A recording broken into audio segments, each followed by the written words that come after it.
Good morning my dear brothers and sisters. శాండ్రోస్ ministries తరపున 365 రోజుల్లో బైబిలు అను ఈ ఛానల్కి మీ అందరికీ ఆహ్వానం.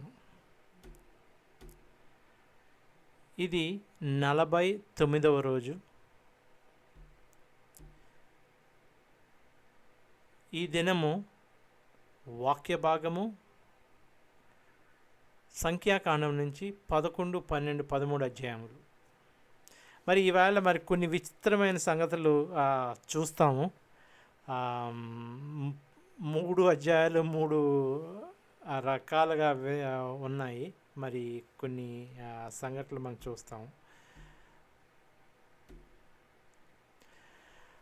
సంఖ్యాకాండము 11. యెహోవా దగ్గర నుండి అగ్ని. ప్రజలు యెహోవా వింటుండగా తమ సమస్యల గురించి ఫిర్యాదు చేయడం మొదలుపెట్టారు. వారి మాటలు విని యెహోవా ఆగ్రహించారు. దాంతో వారి మధ్యలో మంటల రేగి శిబిరం ఒకవైపున అంచుల్లో కాలిపోవడం మొదలైంది. అప్పుడు ప్రజలు గట్టిగా కేకలు పెట్టి మోషేను బతిమలాడారు. కాబట్టి మోషే యెహోవాకు ప్రార్థించాడు. అప్పుడు ఆ మంటలు చల్లారాయి. యెహోవా అగ్ని వారి మధ్యలో రగిలింది కాబట్టి ఆ స్థలానికి తబేరా అని పేరు వచ్చింది. వీళ్ళు ప్రయాణం సాగించారండి. కొంత దూరం వచ్చారు. మళ్ళీ వీళ్ళ సంగతి సరే ఫిర్యాదులు చేయడం మొదలెట్టారు. అది యెహోవాకి నచ్చలేదు. అగ్ని పంపించారు. 4. కొంతమంది విదేశీయులు ఇశ్రాయేలు ప్రజల మధ్యలో వారితో కలిసి నివసిస్తున్నారు. ఇది మొదటి నుంచి ఒక ఇద్దరు ఉన్నారని, అంటే దీంట్లో లేదు కానీ మిద్రాస్ అని ఒక యూదులకి ఒక పుస్తకం ఉంది. అందులో కొన్ని సంగతులు రాయబడ్డాయి. ఆ మిద్రాసు మరి కొన్ని లేని ఇవి కూడా రాశారు. కాబట్టి దాన్ని మన కాననికల్ సోర్స్గా మనం తీసుకోలేదు దాన్ని. కాకపోతే అందులో రాసిన ఏంటంటే ఒక ఇద్దరు ఈ మొదటి నుంచి తిరుగుబాట్లు చేస్తున్నారని, వాళ్ళు ఈ ఇశ్రాయేలీలు అయిన ఈ ఐగుప్తులతోటి కొంతమంది ఉంటారు. ఈ ఐగుప్తు పరంగా వాళ్ళకి ఈ గూఢాచారితనం చేస్తూ ఉన్నట్టు వాళ్ళు ఈ ఐగుప్తులతో పాటు ఇశ్రాయేలుని తరుముకుంటూ వచ్చారని, అక్కడ ఎప్పుడైతే ఈ ప్రవాహం కొట్టుకుపోయిందో మేము కూడా ఇశ్రాయేలమే అనుకుంటూ వాళ్ళతోటి వచ్చేసారని, వాళ్ళని మరి ఇక్కడ విదేశీయులను కూడా మరి పేర్కోబడింది. అంటే కొంతమంది వచ్చేసారని ఇశ్రాయేలీలతోటి, లేకపోతే మరి మధ్యలో జాయిన్ అయ్యారు, మరి తెలీదు. వీళ్ళే మరి ఇశ్రాయేలుని ప్రతినిత్యము మరి ప్రేరేపణ చేస్తూ, ఇక్కడ చూడండి, దేవుడు అంతకుముందు ఇచ్చాడు మాంసం. ఇక్కడ ఎంజాయ్ చేయడానికి మాంసం కావాలి వీళ్ళకి. అంటే తాగుడుతోటి ఈ మాంసం తింటూ ఈ స్పైసెస్, ఉల్లిపాయలు, వెల్లుల్లిని కూడా ఉంది అక్కడ. అది మరి కొంతమంది అవగాహన, వాళ్ళు ఈ చెడ్డ కార్యకలాపాలు, వాళ్ళ రిచువల్స్, ముఖ్యంగా ఈ వాళ్ళ విగ్రహారాధనలతో కూడిని ఉంటాయి. అందులో ఇలాగ గంతులేస్తూ తాగుతూ మరి అసహ్య కార్యాలు చేస్తూ, అలాంటి సన్నివేశాల్లో వీళ్ళకి ఈ మాంసం కావాలి అన్నట్టు అయి ఉంటుందని కొంతమంది అపోహ. ఎందుకంటే వీళ్ళ మాంసం తిన్న తర్వాత వాళ్ళకి జబ్బులు వచ్చి చనిపోతారు వాళ్ళు. అందుకోసం అలా జరిగిందేమో అని కొంతమంది అపోహ. మరి చూద్దాం. కొంతమంది విదేశీయులు ఇశ్రాయేల్ ప్రజల మధ్య వారితో కలిసి నివసిస్తున్నారు. వారు తినడానికి ఇంకా మంచి ఆహారం కోరుకున్నారు. దాంతో ఇశ్రాయేలు ప్రజలు ఫిర్యాదు చేస్తూ, తినడానికి మా మాంసం ఎవరిస్తారు? ఐగుప్తులో మేము స్వేచ్ఛగా ఆరగించిన చేపలు, కీరదోస కాయలు, కర్బూజాలు, ఆకుకూరలు, ఉల్లిపాయలు, వెల్లుల్లి మాకు గుర్తుకు వస్తున్నాయి. ఇప్పుడు మేము బలహీనమయ్యాము. తినడానికి మన్నా తప్పించి మాకేం కనిపించడం లేదు అని చెప్పుకున్నారు. ఆ మన్న కొత్తిమీర గింజల్లా ఉంటుంది, చూడడానికి గుగ్గుల్లా ఉంటుంది. ప్రజలు శిబిరం మైదానంలో నడుస్తూ మన్నాను సేకరించేవారు. తిరగల్లో విసిరి కానీ రోట్లో దంచి కానీ దాన్ని పిండి చేసి పెనం పైన కాల్చి రొట్టెలు చేసేవారు. దాని రుచి తాజా ఒలీవ నూనె రుచిలా ఉండేది. రాత్రి వేళల్లో శిబిరం పైన మంచు కురిసినప్పుడు దాంతో పాటే మన్నా కూడా మంచు పైన పడేది. ప్రజలు వారి కుటుంబాలతో కలిసి ఎవరి గుమ్మం ఎదుట వారు కూర్చుని ఏడుస్తుండగా మోషే విన్నాడు. యెహోవా భీకర కోపం రగిలిపోయింది. వారు ఏడవటం, ఫిర్యాదు చేయడం మోషే దృష్టిలో తప్పుగా ఉంది. అప్పుడు మోషే యెహోవాతో ఇలా అన్నాడు, నేను నీ సేవకుణ్ణి, నాపై ఇంత నిర్దయగా వ్యవహరించావెందుకు? నాపై ఇంత కోపంగా ఉన్నావెందుకు? ఈ ప్రజల భారాన్ని నా పైన మోపావు. ఈ జనాన్నంతా నేను కన్నానా? తండ్రి తన బిడ్డను గుండెకి హత్తుకున్నట్టుగా వీరిని హత్తుకో నువ్వు నాతో చెప్పడానికి నేను ఏమన్నా వారిని నా గర్భంలో మోసానా? వారి పూర్వీకులకు నువ్వు ఇస్తానని ప్రమాణం చేసిన దేశానికి నేను వారిని మోసుకు వెళ్ళాలా? ఇంతమంది ప్రజలకు మాంసం నేను ఎక్కడి నుంచి తేవాలి? వారు నన్ను చూసి ఏడుస్తున్నారు. మేము తినడానికి మాంసం నువ్వు ఇవ్వు అంటున్నారు. ఈ ప్రజలందరి భారం మోయడం నా ఒక్కడి వల్ల కాదు. వీళ్ళ భారం నా శక్తికి మించింది. నువ్వు నాతో ఇలా వ్యవహరించదలిస్తే నన్ను ఇప్పుడే చంపేయి. నా మీద నీకు దయ కలిగితే నన్ను చంపి నా బాధ తీసేయి. అప్పుడు యెహోవా మోషేతో ఇలా అన్నారు, ఇశ్రాయేల్ ప్రజల్లో పెద్దలు 70 మందిని నా దగ్గర తీసుకురా. వారు ప్రజల్లో పెద్దలని అధిపతులని స్పష్టంగా గుర్తించి తీసుకురా. వారిని సన్నిధి గుడారం దగ్గరికి తీసుకుని రా. వారితో నీతో కూడా నిలబెట్టు. అక్కడ నేను దిగి నీతో మాట్లాడతాను. ఆ తర్వాత నీ మీద ఉన్న ఆత్మలో కొంత వారి పైన ఉంచుతాను. వారు నీతో కలిసి ప్రజల భారాన్ని మోస్తారు. నువ్వు ఒంటరిగా ఈ భారం మోయాల్సిన అవసరం లేదు. నువ్వు ప్రజలకు ఇలా చెప్పు, రేపటికి మిమ్మల్ని మీరు పవిత్రం చేసుకోండి, యెహోవా రాకై సిద్ధపడండి. అంటే బహుశా వీళ్ళు చేస్తున్నది అపవిత్ర పనులని అనుకోవచ్చు. ఒకటి, యెహోవా రాకకు ముందు ఎవరైనా మళ్ళీ పవిత్రం పరచుకోవాలి అని అనుకోవచ్చు. యెహోవా వింటుండగా వీరు ఏడ్చారు కాబట్టి వీరు ఖచ్చితంగా మాంసం తింటారు. మాకు మాంసం ఎవరు పెడతారు? మాకు ఐగుప్తులోనే బాగుంది అన్నారు కదా, అందుకోసం యెహోవా నీకు మాంసం ఇస్తాడు, మీరు దాన్ని తింటారు. ఒక రోజు కాదు, 2 రోజులు కాదు, 5 రోజులు కాదు, 10 రోజులు కాదు, 20 రోజులు కాదు, 1 నెల రోజులు మీరు మాంసం తింటారు.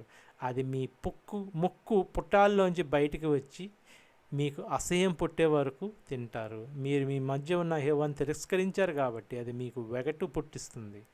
ఆయన ముందు మీరు ఏడ్చారు, ఐగుప్తు నుండి ఎందుకు వచ్చాము అన్నారు. అది సంగతి అక్కడ. అంటే పీకల దాకా తిన్నారు అని అంటారు చూడండి, అంతవరకు నీకు ఇస్తాను, నీకు మాంసం గురించి తప్పున పడిపోతున్నారు కదా, ఇస్తాను మీకు మాంసం, తినండి, ఎంత తింటారో తినండి. కాకపోతే తిని మీరు అసహించుకునేంతవరకు మీకు ఇస్తాను. ఆ తర్వాత మీకు వెగటి పుడుతుంది అని ఈయన అంటున్నారు. ఈయన ఎవరు?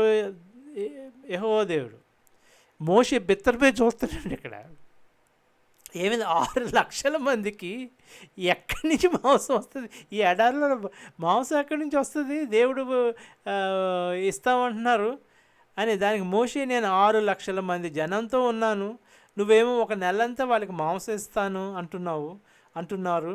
ఇప్పుడు వారిని తృప్తిపరచడానికి గొర్రెలను, పశువులను చంపాలా? సముద్రంలో ఉన్న చేపలన్నింటినీ వారి కోసం పట్టాలా అన్నాడు. అప్పుడు యెహోవా మోషేతో, నా బాహుబలానికి శక్తి తగ్గిందా? ఒకటే మాట అండి, ఇంకేమీ లేదు. ఇంకా మన జీవితంలో ఇంక ఏ మాట మనం గుర్తు చేసుకోవాల్సిన అవసరం లేదు. ఒక్కటే ఒక్క మాట, నా బాహుబలానికి శక్తి తగ్గిందా, అంతే. మీరు ఎప్పుడైనా ఏంటిదంత భయంకరమైన స్టేట్లో ఉన్నాం మనం, ఇంక తప్పించుకోలేం దీంట్లోంచి అన్నది, అప్పుడు ఇదొక్కడినే ఊహించుకోండి. దేవుడు మీతో మాట్లాడుతున్నాడు, డైరెక్ట్గా అడుగుతున్నాడు. ఆయన ఒక ప్రశ్న అడుగుతున్నాడు, నా బాహుబలానికి శక్తి తగ్గిందా? ఎప్పుడు తగ్గింది? ఎటువంటి పరిస్థితి రానివ్వండి మీకు, నేను పైకెత్తుతాను. కోవిడా పర్లేదు, ప్లేగా పర్లేదు, మీకు ఎటువంటి బాధలు వచ్చినా ఒకటి గుర్తుంచుకోండి, నా బాహుబలానికి శక్తి తగ్గిందా? నా మాట నిజమో కాదో నువ్వు ఇప్పుడే చూస్తావు. అది కూడా అన్నాడు ఆయన, నా మాట నిజమో కాదో ఇప్పుడు నవ్ ఇట్ సార్. రేపు కాదు ఆయన అంటుంటా, ఆయన ప్రామిస్ చేస్తున్నది రేపు చూపిస్తానని అనలేదు ఆయన. ఇప్పుడు నవ్ ఫర్ నవ్ నువ్వు చూస్తావు. మోషే బయటకు వచ్చి యెహోవా మాటలు ప్రజలకు చెప్పాడు. అంటే మోషేకి ఒక్కొక్కసారి ఇలాగా కనిపిస్తుంటుంది ఈ రెబ్బల్లా అని. ఒకళ్ళు ఇద్దరు కామెంట్ కూడా చేశారు, మోషే రెబ్బల్లా అయింటాడు అని. కాదు, దేవుడు అనలేదు ఎప్పుడు. మోషే గురించి చాలా మంచి అభిప్రాయమే దేవుడికి. అడిగినా ఏంటిది ఎలాగా అని అడిగినా 6 లక్షల మంది మధ్యలోకి వెళ్ళి పర్లేదు మీకు అంటే ఇంపాసిబుల్ సిచ్యువేషన్ అది. అందరు నవ్వుతారు ఇక్కడ. నాకు మీకు ఏం పర్లేదు, మీరు పీకల దాకా తినే మాంసం తెస్తాను అన్న వంటి స్టేట్లో ఉన్నప్పుడు మోషే అన్నాడంటే అది ఒక సామాన్య విషయం కాదు. అయినా విశ్వాసం చూపించాడు మోషే. అక్కడ అంత విశ్వాసం చూపించాడు, ధైర్యంగా వెళ్ళాడు మంచి ప్రజలకి. మోషే బయటకు వచ్చి యెహోవా మాటలు ప్రజలకు చెప్పాడు. ప్రజల్లో నుండి 70 మంది పెద్దలను గుడారం చుట్టూ నిలబెట్టాడు. అప్పుడు యెహోవా మేఘంలో దిగారు, అతనితో మాట్లాడారు. అతని పైన ఉన్న ఆత్మలో ఒక భాగాన్ని పెద్దల పైన ఉంచారు. ఆత్మ వారిపై ఉన్నప్పుడు వారు ప్రవచనం చెప్పారు. వారంతా ఆ సందర్భంలోనే ప్రవచించారు. ఆ తర్వాత ఎప్పుడు ప్రవచనం చెప్పలేదు. ఆ మనుషుల్లో 2 శిబిరంలో ఉండిపోయారు. వారి పేరు ఎల్దాదు, మేదాదు.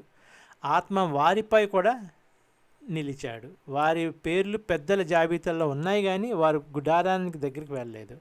అయినా వారి శిబిరంలోనే వారు ప్రవచించారు. అప్పుడు శిబిరంలో ఒక యువకుడు మోషే దగ్గర పరిగెత్తుకుంటూ వచ్చి ఎల్దాదు, మేదాదులు శిబిరంలో ప్రవచిస్తున్నారు అని చెప్పాడు. అప్పుడు ఏమైందంటే అక్కడ మోషే దగ్గర యెహోషువ ఉన్నాడు. యెహోషువ అంటే మరి మోషేకి ఒక సహాయకుడు, ఒక ఎన్నుకున్నవాడు. యెహోషువ కోపం వచ్చింది. వెంటనే వెళ్ళి ఆపు, మా యజమాని మోషే నా యజమాని, ఆయన చెప్పినా ఎందుకు రాలేదు వాళ్ళు అని ఆపు అంటే, అప్పుడు మోషే రోషం తెచ్చుకోవద్దు, శాంతించు, దేవుడు ఎవరి మీద ఆత్మ పంపిస్తాడు వాళ్ళందరూ కూడా మరి ప్రవచిస్తారు అని, ఆ ప్రవచనాలు ఆపకూడదు అని దాని అర్థం. ఇక్కడ చూద్దాం. మోషే సహాయకుడు తాను ఎన్నుకున్న వారిలో ఒకడు, నూనె కొడుకు అయిన యెహోషువ, మోషే నా యజమాని, వారిని ఆపు అన్నాడు. దానికి మోషే, నా కోసం నీకు రోషం వచ్చిందా? అసలు యెహోవా ప్రజలందరూ ప్రవక్తలు కావాలని కోరుకుంటున్నాను. దానికోసం యెహోవా తన ఆత్మని అందరిపైన ఉంచుతాడు గాక అని అతనితో చెప్పాడు. అప్పుడు మోషే ఇశ్రాయేలు ప్రజలంతా శిబిరంలోకి వెళ్ళారు. అంటే ఇది మోషేకిని యెహోషువకి మధ్యన. యెహోషువ మోషేతోడు అంటున్నాడు, వాళ్ళ ఆపు మోషే నా యజమా వాళ్ళు ఏంటి ఈ ప్రవచించడం ఏంటి, నువ్వు నీ మాట వినలేదు కదా, వాళ్ళు బయటకు రావడం ఏంటంటే, అప్పుడు వాళ్ళు ఎవరు అని కాదు, అక్కడ దేవుని ఆత్మ ఎవరి మీద పడితే వాళ్ళ మీద వాళ్ళు ప్రవచిస్తారు అని మోషే ఒక ఇది చిన్న పాఠం చెప్పాడు అన్నమాట యెహోషువకి. 31. అప్పుడు యెహోవా దగ్గర నుండి వాయు బయలుదేరింది. అది సముద్రం నుండి పూరేడు పిట్టలను, క్వేల్ బర్డ్స్ అంటారు దీన్ని, తీసుకువచ్చి శిబిరంలో అంతటా పడవేసింది. ఆ వైపు నుండి ఈ వైపుకి ఒక రోజు ప్రయాణం అంత దూరం వరకు అవి వచ్చి పడ్డాయి. అవి భూమికి 2 మూరల ఎత్తున పడ్డాయి. కాబట్టి ప్రజలు ఉదయాన్నే లేచి రోజంతా వాటిని సేకరించారు. ఆ రాత్రి మరుసటి రోజంతా వాటిని సేకరించారు. 100 తూముల పిట్టల కంటే తక్కువ సేకరించిన వాడు లేడు. తర్వాత వారు వాటిని శిబిరం చుట్టూ తమ కోసం పరిచి ఉంచారు. ఆ మాంసం వారి పళ్ళ మధ్య ఉండగానే వారు దాన్ని నములుతూ ఉన్నప్పుడే యెహోవా వారిపై ఆగ్రహించాడు. పెద్ద రోషంతో ఆయన వారిని బాధించాడు. మాంసం కోసం అతిగా ఆశపడిన వారిని ప్రజలు ఒక స్థలంలో పాతిపెట్టారు. అందుకే ఆ స్థలానికి కిబ్రోతు హత్తావా అని పేరు కలిగింది. ప్రజలు కిబ్రోతు హత్తావా నుండి హజేరోతుకు ప్రయాణమై వెళ్ళారు, అక్కడ నివసించారు. ఇక్కడ చూస్తుంది కొన్ని వచనాలు ఉంటాయి మనకి, దాన్ని బట్టి మనం అర్థం చేసుకోవాల్సింది చాలా ఉంటుంది. పైగా ఒకసారి కొంతమంది కామెంటేటర్స్ ఇది మిగతా పుస్తకాల్లో కూడా రాసి ఉంది, ఈ ఇన్సిడెంట్ అసలు జరిగింది ఏంటి అన్నది కొన్ని వివరణలు ఇవ్వడం జరిగింది. అక్కడ కొన్ని రెఫరెన్స్ బైబిల్స్ ఉంటాయి, అందులో రాయబడి ఉంటాయి ఇలాంటి సంగతులు. ఇక్కడ ఏం జరిగి ఉంటుందంటే, వాళ్ళు ఆ మాంసం ఈ విగ్రహాలందరూ కూడిన ఆ మాంసంలాగా తింటున్నారని, అంటే వీళ్ళు ఆ మసాలాతో తింటూ ఆ తాగుడు ఇది ఒక ఆ, ఒక ఎంజాయ్మెంట్కి ఆ మాంసం ఆ, తింటున్నప్పుడు అది దేవునికి నచ్చక వాళ్ళని ఇలాగా శపిస్తే వాళ్ళు ఆ, జబ్బు చేసి చనిపోయారు. అందరూ చనిపోయారని అక్కడ లేదు. అక్కడ కొంతమంది ఎక్కువ అతిగా ఆశపడిన వారంటే ఒక గ్రూప్ ఉంది అక్కడ. వీళ్ళందరినీ ఇన్స్టిగేట్ చేస్తున్న గ్రూపు. మాకు మాంసాలు కావాలి, ఏంటిది మా లైఫ్ అంతా డల్లగా అయిపోయింది, ఒక మసాలా లేదు, ఒక ఎంజాయ్మెంట్ లేదు, ఒక తాగుడు లేదు, ఒక మాంసం లేదు, ఏంటి మన్నా ఎంతసేపు తింటాము, అలాగే ఇన్స్టిగేట్ చేస్తున్న వాళ్ళ మీద ఈ ఉగ్రత వచ్చిందని అనుకోవచ్చు. తర్వాత చూద్దాం 12. ఇది ఇంకో ఇన్సిడెంట్ మనకి కొద్ది స్ట్రేంజ్. మోషే కూషు దేశానికి చెందిన ఒక స్త్రీని పెళ్లి చేసుకున్నాడు. మరి ఆ పెళ్లి చేసుకోవడం తప్ప ఒప్ప అన్నది మనకు తెలీదు. యెహోవా అయితే అంగీకరించినట్టు మనకి అనిపిస్తుంది అక్కడ. కాకపోతే వీళ్ళిద్దరూ మిరియాము అహరోనులు దానికి వ్యతిరేకించారు. ఒకటి మనం చూసుకున్నప్పుడు మోషే అక్కడ లీడర్, అక్కడ దేవుడు ఎన్నుకున్న లీడరు. అలాంటి లీడర్ని మీరు క్వశ్చన్ చేయకూడదు అక్కడ. అది దేవుడికి నచ్చలేదు అక్కడ. మోషే నేను నియమించుకున్న లీడర్ ఆయనతోటి నువ్వు ఇలాగే మీరు ఎందుకు ఇలా మాట్లాడుతున్నారు మీరు అన్నట్టు. అక్కడ చూద్దాం. మోషే కూషు దేశానికి చెందిన ఒక స్త్రీని పెళ్లి చేసుకున్నాడు. అందుకని మిరియాము అహరోనులు మోషేకి వ్యతిరేకంగా మాట్లాడారు. యెహోవా కేవలం మోషేతోనే మాట్లాడా, మాతో ఆయన మాట్లాడలేదా అని చెప్పుకున్నారు. అంటే మేము కూడా గొప్పే, మోషేయే గొప్ప కాదు, మాతో కూడా మాట్లాడతాడు దేవుడు. అంటే మిరియం ప్రవక్త అని మనం ఒక చోట చదివి ఉన్నాం. వాళ్ళు బయటకు వస్తున్నప్పుడు మిరియాము ఒక ప్రవక్తి, ఆవిడ ప్రవచనాలు చెప్పగలదు అని ఒక చిన్న లైన్ చదివాము. అలాగే అహరోన్తో కూడా యెహోవా దేవుడు మాట్లాడడం మనం చూసాం. అలాగే వీళ్ళిద్దరు కూడా మేము కూడా గొప్పే, నువ్వు ఒక్కడవే గొప్ప కాదా అంటే అక్కడ ఏం జరిగిందో కరెక్ట్గా మనకి రాయబడలేదు. మనం చూస్తుంది ఒక కూషు దేశస్థురాలను పెళ్లి చేసుకున్నాడని, దానికి వీళ్ళు ఇలాగా వ్యతిరేకంగా మాట్లాడారని రాయబడింది. కాబట్టి వాళ్ళ మాటల సందర్భం చూస్తే అలాగే లేదు. వాళ్ళు మేము కూడా గొప్పే, నువ్వేనా గొప్ప అన్నట్టు ఉంది అక్కడ. నువ్వు ఎందుకు చేసుకున్నావు ఎవరిని అన్నట్టు లేదు అక్కడ. మేము కూడా గొప్పవాళ్ళమే, నీతో ఒక్కడితోటే మాట్లాడా, మాతో కూడా మాట్లాడలేదా అన్నది కొద్దిగా మనకి ఆ పిక్చర్ అంతా ఓవరాల్ పిక్చర్ చూసుకుంటే వీళ్ళు ఒక అసూయతోటి మాట్లాడిన విధానం మనకు అనిపిస్తుంది అక్కడ. మోషే ఎంతో అప్పుడు వాళ్ళ మాటలు యెహోవా విన్నారు. ఆయన ఏమన్నాడంటే, మోషే ఎంతో సాధుగుణం కలవాడు, భూమిపైన ఉన్న వారందరిలో ఎంతో సాత్వికుడు. మొత్తం పెద్ద బిరుదే ఇచ్చాడు ఆయన. వెంటనే యెహోవా మోషే అహరోను మిరియాములతో మాట్లాడారు. మీరు ముగ్గురు ఉన్న పలంగా సన్నిధి గుడారం దగ్గర రండి అన్నారు. ఆ ముగ్గురు అక్కడికి వెళ్ళారు. అప్పుడు యెహోవా మేఘస్తంభంలో దిగి వచ్చాడు. గుడారం ద్వారం దగ్గర నుండి అహరోను మిరియాములను పిలిచారు. వాళ్ళిద్దరూ అక్కడికి వెళ్ళారు. యెహోవా ఇలా అన్నారు, మీరు ఇప్పుడు నా మాట వినండి. మీ మధ్య నా ప్రవక్త ఎవరైనా ఉంటే నేను అతనికి స్వప్నాల ద్వారా దర్శనం ఇస్తాను, కళల ద్వారా అతనితో మాట్లాడతాను. నా సేవకుడు మోషే అలాంటి వాడు కాదు. అతడు నా ఇల్లంతట్లో నమ్మకమైన వాడు. నేను అతనితో స్వప్నాల్లోనూ నిగూఢమైన రీతిలోనూ మాట్లాడను, ముఖాముఖిగా మాట్లాడతాను. అతడు నా స్వరూపాన్ని చూస్తాడు. అలాంటప్పుడు నా సేవకుడైన మోషేకి వ్యతిరేకంగా మాట్లాడడానికి మీరెందుకు భయపడలేదు? ఇంకా తిరుగులేని సాక్ష్యం ఇది. ఎక్కడో మోషే దేవుడు ఏదో నాకు ఒక గుహలో కనిపించి మాట్లాడారు, ఇదంతా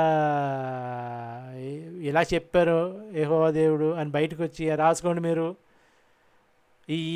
అంటే అక్కడ రాసుకునేవాళ్ళు వాళ్ళు కూడా అయితే ఇలాగ కూడా మాట్లాడి ఉంటాడా, అయి ఉండొచ్చు కదా అంటే అవునవును అన్న సన్నివేశం కాదు అక్కడ చూస్తున్నది. మీరు ఇప్పుడు ఇలాగా దేవుడు మాతో మాట్లాడారు అని రాసిన సంగతులు చాలా కనిపిస్తాయి మనకి, మన బైబిల్లో కాదు మిగతా పుస్తకాల్లో కూడా మనకి అలాగ వాళ్ళ దేవుడు లేకపోతే దేవుడు మాట్లాడాడు, ఈ కథ ఇలాగ వచ్చింది అని చెప్పడం జరుగుతుంది. సాక్ష్యం లేదు అక్కడ, ఎవిడెన్స్ లేదు. దేవుడే మాట్లాడా లేకపోతే దెయ్యం వచ్చి గట్టిగా పట్టేసుకొని ఇక్కడ అనుకుంటూ పట్టుకొని ఊపేసి చేసిందా అన్నది సాక్ష్యం లేదు. అక్కడ చూసిన వాళ్ళు ఎవరు లేరు. అక్కడ దెయ్యమో దేవుడో అన్నది. ఇక్కడ స్వయంగా ఈ షకీనా గ్లోరీతోటి దేవుడు దిగడం, ఆ మేఘాల్లో దిగడం, దేవుని మహిమ కనిపించడం, ఆ వెలుగు కనిపించడం, అందరూ పరోక్షంగా చూస్తుండగా యెహోవాకు తెలిసి మాట్లాడేవారైనా. ఎప్పుడు ఒంటరిగా మాట్లాడి ఇది కాదు అక్కడ. సో ఇది యెహోవాయే మాట్లాడారంటే వాళ్ళు కూడా అక్కడ సాక్ష్యమే. ఇప్పుడు ఇది మోషే చెప్పడం కాదు, యెహోవా అతడు మాట్లాడారు ఇలాగా గుహలోకి తీసుకెళ్ళా కాదు. అక్కడ అందరూ చూస్తుండగా యెహోవా మాట్లాడడం అక్కడ చూసింది. ఇక్కడ తిరుగులేని సాక్ష్యం అంటున్నాను నేను. అది యెహోవాయే మాట్లాడారు, మోషే మాటలు కాదు అనడానికి పరోక్షమైన సాక్ష్యం. దానికి ఆయన కూడా అంటున్నాను నేను స్వప్నంలో మాట్లాడలేదు మోషేతోటి, మీరందరూ చూస్తుండగా ముఖాముఖిగా మాట్లాడాను నేను. మీరే సాక్ష్యం. నేను ఎందుకు మళ్ళీ మోషే తన గురించి సాక్ష్యం చెప్పుకోవాల్సినది. చూస్తుండగా ఎంతమంది 6 లక్షల మంది ఇశ్రాయేలు చూస్తుండగా యెహోవా దేవుడు మాట్లాడుతున్నప్పుడు ఇలాగ మాట్లాడారని మోషే ఒక పుస్తకంలో రాస్తున్నప్పుడు 6 లక్షల మంది ఇశ్రాయేలీలు నువ్వు ఎందుకు అబద్ధాలు రాస్తున్నావు అనలేదు కాబట్టి, ఎందుకు మోషే నిజమే రాస్తున్నాడు కాబట్టి 6 లక్షల ఇశ్రాయేలీలు ఏమీ అనలేదు. అక్కడ వ్యతిరేకించి ఇది కాదు అన్నట్టు ఇంకో పుస్తకం ఎక్కడా లేదు. మోషే రాసింది తప్పు, మేము ఆ రోజుల్లో ఉన్నాము, దేవుడు ఇలా చేశాడని ఇంకోళ్ళలో రాసింది లేదు. ఇక్కడ ఇదే ఇంకా ఎప్పటికీ సాక్ష్యం. అది ముందుకు వెళ్దాం. అలాంటప్పుడు నా సేవకుడైన మోషేకి వ్యతిరేకంగా మాట్లాడడానికి మీరు ఎందుకు భయపడలేదు? యెహోవా వారిపై తీవ్రంగా ఆగ్రహించి అక్కడి నుండి వెళ్ళిపోయారు. గుడారం పైనుండి మేఘం పైకి వెళ్ళిపోయింది. అప్పుడు అకస్మాత్తుగా మిరియాముకు కుష్ఠవ్యాధి సోకింది. అప్పుడు మంచుల్లా తెల్లగా కనిపించింది. అహరోను ఆమెను చూశాడు.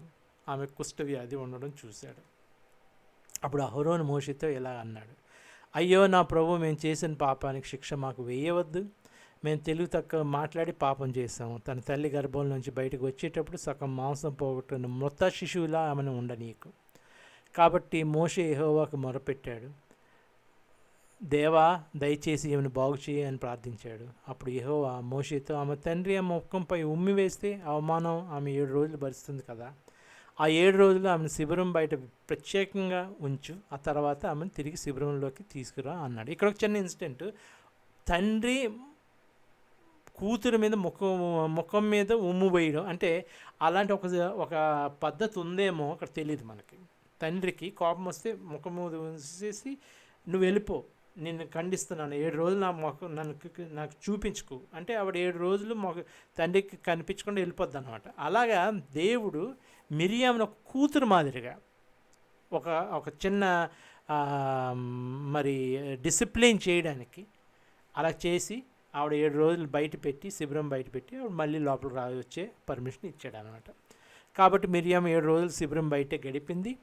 మిరియాము తిరిగి శిబిరంలోకి వచ్చే వరకు ప్రయాణం చేయకుండా ప్రజలు నిలిచిపోయారు. ఆ తర్వాత ప్రజలు హజరోతు నుండి ప్రయాణం చేసి పారాన్ అరణ్యంలో ఆగారు.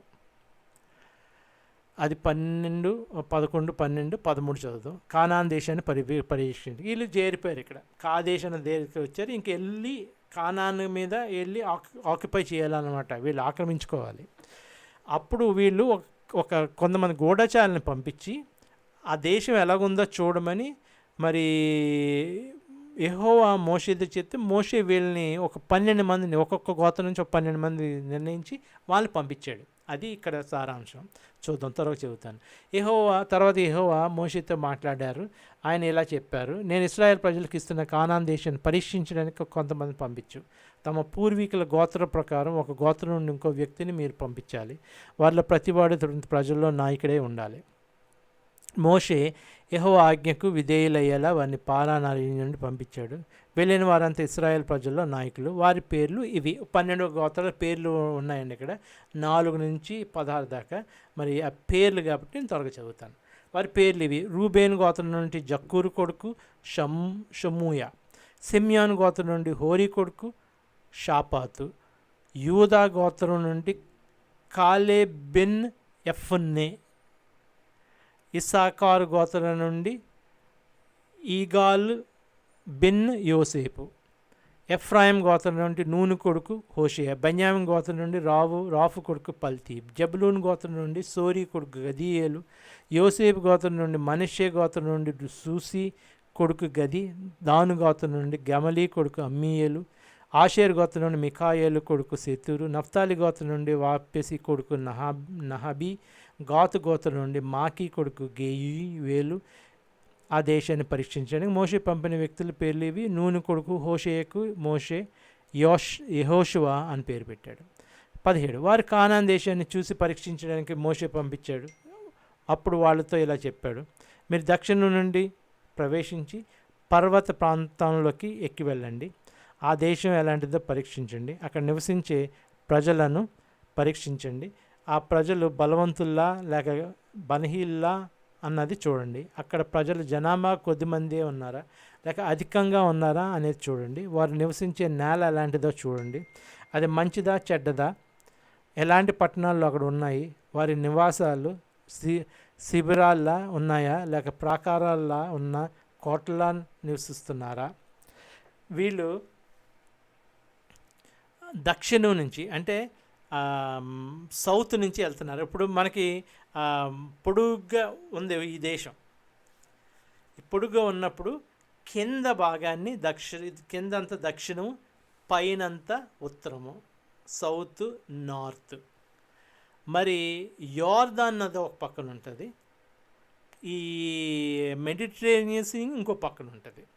యోర్దాన్ నది మరి ఈస్ట్ వైపున ఉంటుంది, మెడిటరేనియన్ సీ వెస్ట్ వైపున ఉంటుంది. తూర్పుగోదావరి జిల్లా తూర్పున యోర్దాన్ ఉంటుంది, పశ్చిమని ఈ సముద్రం ఉంటుంది, ఈ పెద్ద సముద్రం. అది పొడుగ్గా ఈ దేశం ఉంటుంది. అది మనం ఆ దేశం దిక్కులు మనం చూసుకోవాలంటే అలాగా మనం చూసుకోవచ్చు. వారు నివసించే నేల ఎలాంటిదో ఇలాగ ప్రాకారాలు ఉన్నారో ఇవన్నీ చూసి రండి అని పంపించాడు. అక్కడ భూమి లక్షణం ఎలాంటిదో చూడండి. అది సారవంతమైనదా లేక నిస్సారమైనదా? అక్కడ చెట్లు ఉన్నాయో లేవో చూడండి. ధైర్యంగా ఉండండి. అక్కడ భూమి మీద ఉండే ఉత్పత్తుల్లో ఏవైనా రకాలు తీసుకురండి. అది ద్రాక్ష పళ్ళు పక్వానికి వచ్చే కాలం కాబట్టి ఆ వ్యక్తులు బయలుదేరి వెళ్ళారు. వారు లెబో హమోత్ అనే ప్రాంతానికి దగ్గరగా సీను అరణ్యం నుండి రెహోబా వరకు వెళ్ళి సంచారం చేశారు. వారి దక్షిణం వైపు నుండి ప్రయాణం చేసి హెబ్రోనుకు వచ్చారు. అక్కడ అనాకు వంశం వారు అయిన అహీమాను, షేషయ, తల్మయి అనే తెగల ప్రజలు ఉన్నారు. ఆ హెబ్రోన్ పట్టణాన్ని ఐగుప్తులో ఉన్న సోయను పట్టణం కంటే 7 ఏళ్లుగా ముందు కట్టారు. ఇది మనకి ఆ మ్యాప్ కనిపిస్తుంది. ఇక్కడ ఉన్నారు వీళ్ళు, కాదేశ్లో వీళ్ళు కాచుకొని ఉన్నారు. ఈ గూఢచారులు బయలుదేరి వెళ్ళి ఈ హెబ్రోను ఇవన్నీ కనిపిస్తున్నాయి. ఇక్కడ రేహాబు దాకా వెళ్ళారట. ఈ హమాత్ మనకు కనిపిస్తుంది, హమాత్ నుంచి రేహోబ్ దాకా వెళ్ళారు. ఈ చిన్నది కనిపిస్తుంది, అది ఏంటనుకుంటున్నారు? అదే గలిలియా సీ ఆఫ్ గ్యాలిలీ. అది మనకి కొత్త నిబంధనలో వస్తుంది గ్యాలిలీ. మరి ఆ ప్రాంతంలోనే మరి చాలా సేవ కూడా జరిగింది. ఇదంతా ఇక్కడ నాజరేత్. యేసుప్రభు ఈ ప్రాంతంలో ఉండేవారు, ఈ నాజరేత్లో ఉండేవారు. ఇది 4 భాగాల కింద మరి విభాగించబడింది మరి యేసు కాలంలో.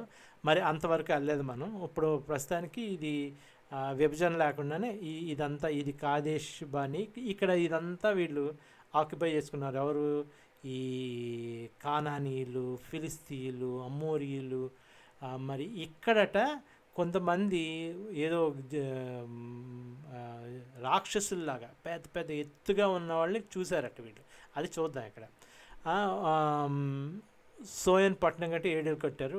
వారు ఎస్కోల్ లోయ చేరుకున్నారు. అంటే అప్పటికి ఎస్కోల్ కాదు, అది ఈ ద్రాక్ష పళ్ళుని తీసుకోవడం వల్ల దాన్ని ఎస్కోల్ లోయ అని పేరు పెట్టడం జరిగింది. వారు ఎస్కోల్ లోయ చేరుకున్నారు. అక్కడ ద్రాక్ష గుత్తులు ఉన్న కొమ్మను కోసారు. దాన్ని ఒక కర్ర కట్టి 2 వ్యక్తులు మోసారు. అక్కడి నుంచి కొన్ని దానిమ్మ పళ్ళను, కొన్ని అంజూరు పళ్ళను తీసుకువచ్చారు. ఇశ్రాయేల్ ప్రజల ప్రాంతంలో కోసిన ద్రాక్ష గెలను బట్టి ఆ ప్రాంతానికి ఎస్కోలు లోయ అని పేరు పెట్టారు. పరీక్షించిన కానాన్ దేశం నుంచి సమాచారం. వారి దేశంలో 40 రోజుల పాటు సంచరించి పరీక్షించి తిరిగి వచ్చారు. పారాన్ అరణ్యంలో కాదేశ్లో ఉన్న మోషే అహరోనుల దగ్గరికి ఇశ్రాయేల్ ప్రజలందరి దగ్గరికి వచ్చారు.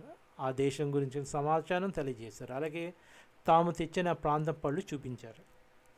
వారు మోషేకి ఇలా చెప్పారు, నువ్వు మమ్మల్ని పంపించిన దేశానికి మేము వెళ్ళాము, అక్కడ పాలు తేనెలు ప్రవహిస్తున్నాయి అన్నది నిజమే. ఆ దేశం పళ్ళు ఇవి. కానీ అక్కడ నివసిస్తున్న ప్రజలు చాలా బలవంతులు. అక్కడి పట్టణాలు పెద్దవి, అవని బ్రహ్మాండమైన ప్రాకారాలు ఉన్న పట్టణాలు. అక్కడ మేము అనాకు వంశం వారిని చూసాము. దక్షిణ ప్రాంతంలో అమాలేకు ప్రజలు నివసిస్తున్నారు. కొండ ప్రాంతంలో హిత్తి, యెబూసి, అమోరీ తెగల వారు నివసిస్తున్నారు. ఇక్కడ సముద్రం సమీపంలో యోర్దాను నది ప్రాంతంలో కానాను ప్రజలు నివసిస్తున్నారు. మీకు ఇది రెడ్ సీ, ఇక్కడ చిన్న పాయి కనిపిస్తుంది, ఇక్కడ ఇది యోర్దాను నది.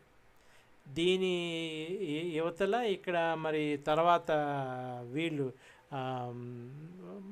మనష్షే గోత్రీయులు వాళ్ళు ఇక్కడ ఈ ప్రాంతాన్ని ఆక్యుపై చేసుకుంటారు. అదంతా తర్వాత వస్తుంది మనకి. ఇక్కడ యోర్దాను, ఇది ఇక్కడ ఈ పెద్ద సీ, ఈ సీ చుట్టూరు ఇది మొత్తం ఇస్రాయేల్ ఇలాగ ఉంటుంది అన్నమాట.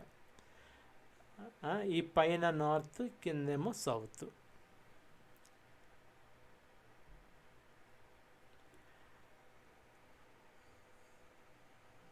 వారు మోషేకి ఇలా చెప్పారు, నువ్వు మమ్మల్ని పంపించిన దేశం మేము వెళ్ళాం, అక్కడ పాలు తేనెలు ప్రవహిస్తున్నాయి అన్నది నిజం. దేశం పళ్ళు ఇవి. కానీ అక్కడ నివసించిన చాలా ఇదంతా చదివాం కదా. యోర్దాను నది ప్రాంతంలో కానాను ప్రజలు నివసిస్తున్నారు. 30. అప్పుడు కాలేబు మోషే చుట్టూ చేరిన జనాన్ని ఉత్సాహపరచడానికి ప్రయత్నం చేశాడు. మనము దానిపై దాడి చేసి స్వాధీనం చేసుకుందాం, దాన్ని జయించడానికి మనకున్న బలం సరిపోతుంది అన్నాడు. కానీ దాంతో వెళ్ళిన మిగతా వారు అక్కడ ప్రజలకు మనం దాడి చేయలేము, ఎందుకంటే వారు మనకంటే బలవంతులు అన్నారు. అంటే ఏదైనా విశ్వాసము అన్నది ఒక మాట చాలా మరి ఈ బైబిల్లో మాకు అదే మాకు ప్రాణం. ఆ విశ్వాసం అన్నదే మాకు ప్రాణం ఇస్తుంది, నిత్య జీవం ఇచ్చేది మాకు ఆ విశ్వాసమే. ఆ విశ్వాసం అంటే ఏదైనా మతం ఫెయిత్ అంటారు, ఆ ఫెయిత్ లేనిదే మతం లేదు అక్కడ. వీళ్ళు ఆ ఫెయిత్ చూపించకుండా, ఆ విశ్వాసం చూపించకుండా ఉన్నారు కాబట్టి అక్కడ ఈ ఈ పెద్ద పెద్ద ప్రాకారాలు కనిపించినాయి వీళ్ళకి, పెద్ద పెద్ద భూతాల్లాగా ఉన్న మనుషులు కనిపించారు, నెఫెలీల్ లాంటి ప్రజలు కనిపించారు, అంటే పెద్ద ఎత్తుగా ఉన్న ప్రజలు కనిపించారట. గొలియాతు చాలా పెద్దవాడు కదా, అలాంటి ప్రజలు కనిపించారట. ఇవన్నీ కనిపించినాయి, కానీ అంతకంటే పెద్దది ఈ ఫెయిత్ అన్నది, ఈ విశ్వాసం అన్నది వాళ్ళు మర్చిపోయారు అక్కడ. అది ఆ విశ్వాసమే అక్కడ నుంచి కాదు, అది మరి మొత్తం బైబిల్ అంతా మనం తిరిగేసిన తర్వాత మరి నూతన కొత్త నిబంధన దగ్గరికి వెళ్ళినప్పుడు మనల్ని రక్షించేది ఆ ఫెయితే. దేవుని యేసు ప్రభు అందరి విశ్వాసం ఉంచి ఆ ఫెయిత్ ఉంచితేనే మనకి మరి నిత్య జీవం కలుగుతుంది అక్కడ. హూస్ ఎవర్ బిలీవెత్ హిమ్, ఆయన యందు ఎవరు నమ్మిక ఉంచుతారో, ఎవరైతే ఫెయిత్ ఉంచుతారో వారికే ఇది. అది ఈ మనకి అదే దీంతో మనం ఈ కోవిడ్ గురించి కూడా భయపడాల్సిన అవసరం లేదండి. ఇక్కడ కోవిడ్ కాదు, అలాంటి 10 కంటే బలమైనవి మనం వచ్చినా ఇది అయిపోయింది, ఇంకా విభృతంగా వస్తుంది అని ఒకవేళ ఎవరైనా చెప్తుంటే నవ్వండి మీరు. ఎందుకంటే